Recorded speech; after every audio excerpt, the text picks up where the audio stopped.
As a regular viewer of the channel, entering the base will already feel familiar to you. After an airlock and some doors, we have a Dropbox room to the one and an auto turret pod to the other side. Behind that, we have our jump up to the shooting floor, to which we will come back later. For the rest of the second floor, we have the drop down to the core, as well as some beds and storage. Now, going up, we reach a little area with quick respawns and storage for kids to use during a raid protection. The actual shooting floor design is very basic, with some door peaks and windows. The ladder hatch, which will lead you up, also acts as an airlock to stop people from going deep from the shooting floor. Going up, we have some roofs to peek into your compound and surroundings. Going up one more time, we have a little crow's nest with respawns and storage. From here, you can shoot people from far away, but don't use it for roof camping, it is only meant for raid protection. Back down again, we now enter the core. Here we have some storage, as well as my typical unlootable loot room design. But how do we build this base? Start by placing down a square foundation. 3 walls and a single door go around it. Next, you will want to place down the TC as usual, a bit less than halfway across the foundation like this. This will later become our unlootable TC room. If you are new to it as a concept, I will link to a tutorial on it in the top right corner of the video. Now we will add some storage to it to store your super early game items. Now you will want to expand this into a 2x2 for now, with a double door on the left side of the unlootable, opening inwards. This can in the super early game act as a kind of airlock by blocking movement into your TC room. You can already add some boxes here, which you could later turn into a proper loot room, so be mindful of your box placement. The next expansion will be another 2 squares and a triangle, to make it into a 2x3 with triangle airlock. Again, next to the unlootable, you can add the beginnings of a loot room. Into the starter, you can add items like a tier 1 workbench or other things you might need in the early game. Once you farmed enough for a tier 2 and can craft garage doors, place them down everywhere in the core. Here for this loot room, I will already build this finished design, but you can do whatever you want. Regarding the other loot room, you can do the same or another design. A viable option could be this design using ramps. Now that the core is in a usable state, we will want to add some honeycomb to the base. For this, simply go around and add a stone triangle to every part of the core until it ends up looking like the spiky block from Mario. You will want to upgrade the entire core to metal and the roofs to armored. By now, you will want to add some extra protection.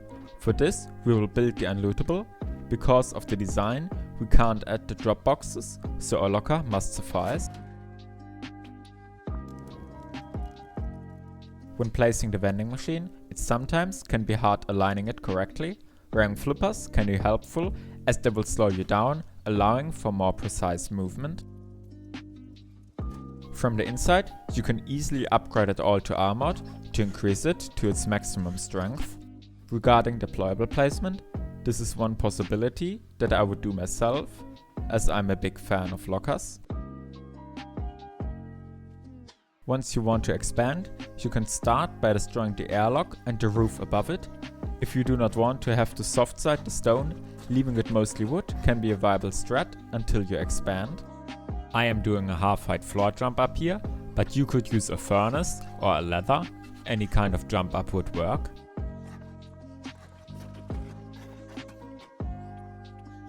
Up here on the second floor, you will want to add windows around the 2x3, as well as 3 garage doors, which we will expand on later. Before you have glass window, you can just use window bars. These will also allow you to use it in this stage as a temporary shooting floor. Later, you will want to make sure to use the glass window. Armored ones would also work, but aren't necessary. Leaving this garage door, you will want to add a triangle and square foundation like this, to then add the roof onto the square for a way up to the base. Now you can build an entrance onto these 3 triangles in the way that you like it. I like this design as it has a lot of visibility but also fighting back chances with the window to the airlock. Going through the next garage door, we will add a little room behind here, which you can use for whatever you want.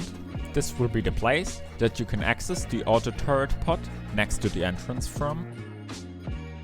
Next to it here, we have one triangle, which is gonna be heavily secured. In here, you can store your fridge with your most valuable food. Add two walls onto it here, facing the entrance, as this is directly above the TC and so has to be protected heavily.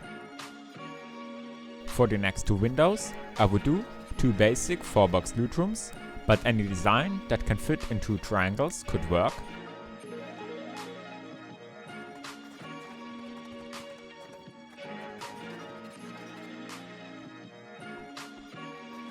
For this next triangle, I'm going to put 3 furnaces, but this doesn't have to be permanent, as you will most likely have large furnaces once you build the compound.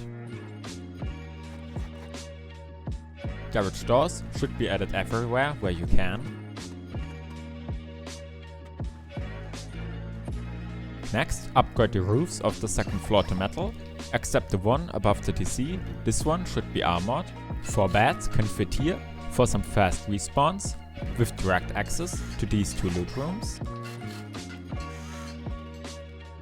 The last garage door will become our jump up for the shooting floor, and the last window a dropbox room for easy unloading of items.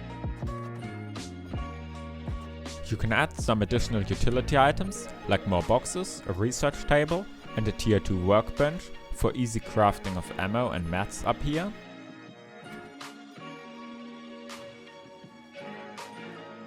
Going up the chute, add a ring of half walls around the core and jump up. Separate off the 3 furthest squares and add floors on most of them. Build in the jump up with walls and the garage door. Here you have space for sleeping bags and boxes for respawns in the shooting floor with quick access to grab kits. Adding another part to the way up, we now have some visibility to the outside.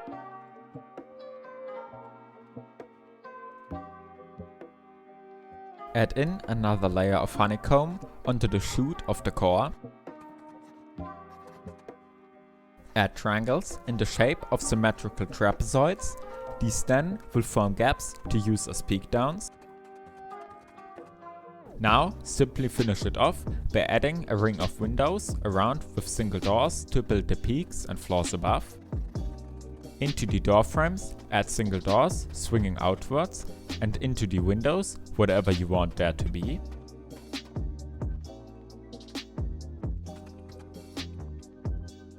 Going up again, add the ring of roofs around the 2x3. You can switch up triangles and squares as well as building materials to create peaks. Now add 6 of these frames and upgrade them all to stone.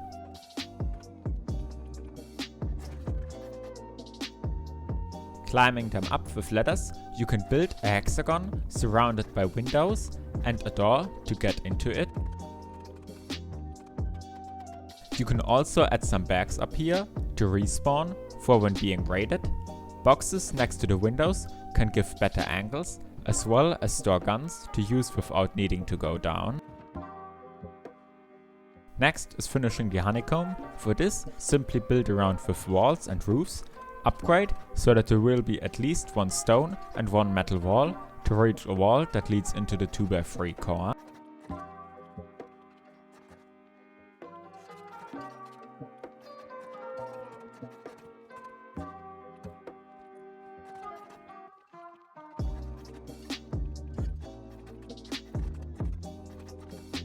Some extra honeycomb is needed here on the backside. This is directly above the fridge, so it would be an easy way to the core.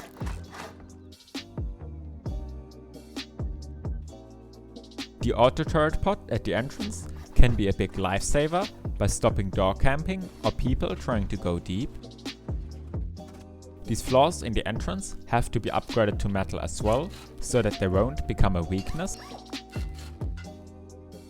Last step is to add a last piece of honeycomb to the chute leading to the core, as otherwise this will become a weakness.